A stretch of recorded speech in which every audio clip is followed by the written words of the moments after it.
ఒక round table meeting పెట్టారు press club లో.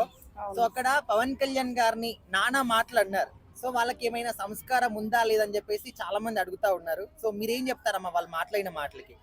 ఇప్పుడు ఒక జర్నలిస్ట్ అంటే సంస్కారం ఉన్నోళ్ళు అయితే అలాంటి మాటలు మాట్లాడకూడదుగా. ఇప్పుడు ఆ పదవులు ఉన్నోడు అదేలాగా ఉండాలి. ఆయన అంత పెద్ద చేసి యాదగిరి అంటే ఎవరైనా ఇంకొక ఆయన ఒక ముగ్గురు అసలు పవన్ కళ్యాణే. మరి పవన్ కళ్యాణ్ ఈ దేశం ఈ రాజ్యం రావద్దని ఒకే మేము మాట వింటాము.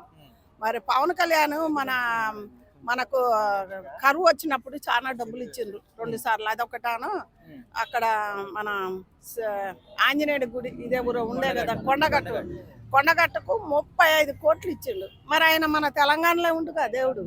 మరి ఎందుకు ఇవ్వాలి ఆయన వచ్చి? మళ్ళీ వాళ్ళకి ఇవ్వాలి.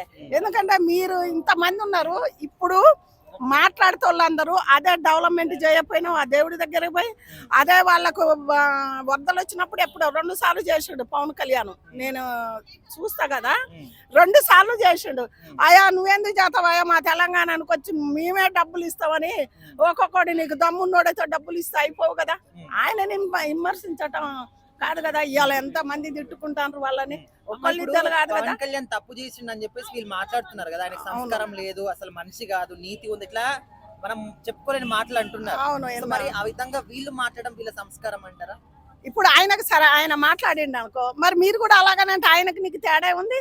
ఆయన ఎవరిని ఇంత విమర్శించాడు. ఆయన ఏందో సరే. ఆంధ్ర వాళ్ళు అంటే జగన్ వాళ్ళు ఏం మాట్లాడుకుంటారో మనకు అనవసరం. మన తెలంగాణ వాళ్ళ గురించి ఏమైనా విమర్శించుతాడా? రేవంత్ రెడ్డి ఎంపీల నుంచి ఎవరి నుంచినైనా ఎవరినైనా విమర్శించిండా? పోనీ అలాంటివి చెప్పైనా మీరు అన్నా బాగుంటుంది. అంత పెద్ద వయసులో పెద్ద అయినావు నువ్వు, వాళ్ళ ఫ్యామిలీ గురించి అంటున్నావు. అసలు మీకు కూడా ఫ్యామిలీ ఉంది కదా. అంటే పవన్ కళ్యాణ్ అంటే నేను తెలంగాణ అని అనుకో, ఉన్నది మాట్లాడాలి కదా. 5 పెళ్ళిళ్ళట ఎన్ని పుట్టకొక పార్టీ ఏది పెట్టిండు. ఇలా ఇప్పుడు ఆయన ఆంధ్రాలో ఉండంటే ఆయనది ఏందో ఆయన చేసుకుంటాడు. వాళ్ళ పద్ధతులు వీడికి వచ్చాట ఏదో బిజినెస్ చేస్తుండ్రట. వారానికి ఒకరు వచ్చి ఏదో బిజినెస్ చేస్తాడట. మరి ఆ బిజినెస్ ఏందో చెప్పకపోయినా అది ఆంధ్ర వాళ్ళు అడగాల క్వశ్చన్స్, మనం కాదు అడుగుదానికి. ఆంధ్ర వాళ్ళు ఏందయ్యా ఇక్కడ నువ్వు గెలిచినావు, నువ్వు అక్కడ మీ తెలంగాణలో పోయి ఏం బిజినెస్ చేస్తున్నావు అని వాళ్ళు అడిగితే బాగుంటుంది. అసలు నువ్వెవరు అడుగుదానికి? అసలు ఈ దేశాన్ని కొనేసినవా? కొనేయలేదుగా. ఒకప్పుడు మనదంతా ఒకలాగానే బతికినావు. మనం ఇవాళ ఏం కొన్నామని ఈ ఊరు రావద్దు అని మాట్లాడతారు. ఒక ఫ్యామిలీ గురించి అనటం అది కరెక్ట్ కాదు. వయసులో పెద్ద ఆయన వాళ్ళ ఆడవాళ్ళ గురించి పవన్ కళ్యాణ్ 2వ భార్య 3వ తెల్ల ఉంటుంది కదా, ఆ మాట ఇదేశాట. మరి సోనియమ్మ ఎవరు? ఆమె ఎవరు? ఆమె భారతీయురాయలా? ఒకప్పుడు ఆయన లవ్ మ్యారేజ్ చేసుకొని వచ్చి చేసుకున్న ఆయనే. మరి ఆమె ఏలలేదా? ఆమె ఆమె కూడా ఏలింది కదా. అంటే ఆమె మీద కోపంతో ఉంటలే, ఆమె ఏలింది. మన తెలంగాణ కోసం సంతకం పెడితేనే మన తెలంగాణ వచ్చింది. ఇప్పుడు కేసీఆర్ కొట్లాడినందుకు ఆమె సంతకం పెట్టకుండా అసలు కాకనే పోవు, 2 చీలకపోవు. అదొకటి మనసులో పెట్టుకోవాలి. నువ్వు వయసులో పెద్దోడివి, ఆయన ఎన్ని ఆలోచనలతో మాట్లాడాలా? ఏదన్నా ఆలోచనతోటి మాట్లాడుతుండా? మరి వర్షాలు వచ్చి వడ్లు మిర్చి అన్ని కొట్టకపోయినాయి. ఆ రైతుల కోసం బంద్ చేయరాదుండ్రి, రైతుల కోసం కొట్లాడాదా రాదుండ్రి. మరి అయ్యొద్దు. కానీ పవన్ కళ్యాణే ప్రతి కాడ పవన్ కళ్యాణేనా? దానికోసం కొట్లాడు, బీదోళ్ళ కోసం కొట్లాడు, ఒక అమ్మాయి చచ్చిపోయింది వాళ్ళ కోసం కొట్లాడు, ధర్నా చేయి. రైతులు బతకాలని ధర్నా చేయి. కానీ ఈ లోన కుళ్ళిపోయి మీరు లోన అంతా కుళ్ళిపోతానట్టుంది. అది బయటికి తెస్తాను. అదంతా రాజకీయంలో ఓన్లీ పవన్ కళ్యాణ్ గారు ఒక్కరే ఉన్నారా? వేరే వాళ్ళని ఎందుకు విమర్శిస్తలేరు? మరి అదే అంటున్నా. ఒక ఆయనేమో మన తెలుగుదేశం పైన మన తెలంగాణ గురించి విమర్శించుతాడు అంటుండు.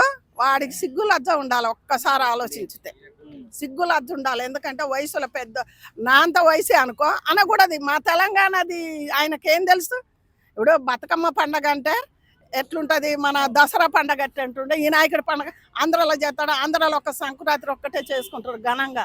మా తెలంగాణ గురించి ఆయన మాట్లాడొద్దు. ఆయన మాట్లాడితే సారీ చెప్పకుంటే ఆయనకు ఇంకా పచ్చి బూతులన్నీ బయటికి పెడతాం మేము కూడా. ఆంధ్రాలో కంటే మాకు తెలంగాణలో కూడా ఇంకా మస్తు వస్తాయి. కాబట్టి ఆయన అలా మాట్లాడుతాడు, వీళ్ళు ఇలా మాట్లాడతారు. దేశం మీద ఏం లేవు కష్ట సుఖాలు దేశం మీద. మరి అదెందుకు మాట్లాడతారు? ఈ ముగ్గురు ఒక అన్న తమ్ముడు అన్న ఈ ముగ్గురు వాళ్ళ గురించి మాట్లాడు. ఇప్పుడు ధాన్యం గురించి మాట్లాడి రోడ్డు మీద ధర్నా చేయి, ప్రజల కోసం, పేదల కోసం, ఇల్లు లేని వాళ్ళకు అలాంటివి చేయండి. మీకు అందరు వచ్చి నువ్వు కూడా ఎమ్మెల్యే అవుదు.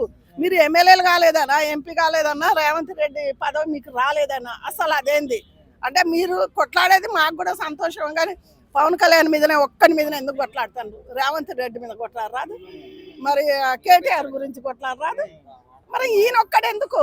ఆయన ఈ దేశం రావద్దు అనడానికి మనకు లేదు కదా. మరి ఈ దేశం కోసం కూడా చాలా సాయాలు కూడా చేస్తుండ్రు. మరి చేయకురు, అదే డబ్బు మీరు ఇవ్వండి. ఆ 35 కోట్లు ఇచ్చిండు కదా దేవుడి కోసం, ఆ 35 కోట్లు తిరిగి ఇచ్చి మీరు 35 కోట్లు అక్కడ ఇవ్వండి. ఇక మిమ్మల్ని ఎమ్మెల్యేగానో, ఎంపీగానో, లేకపోతే రేవంత్ రెడ్డిని దించి నిన్ను పెడతాం. అంతే కదా మాట్లాడేదానికి.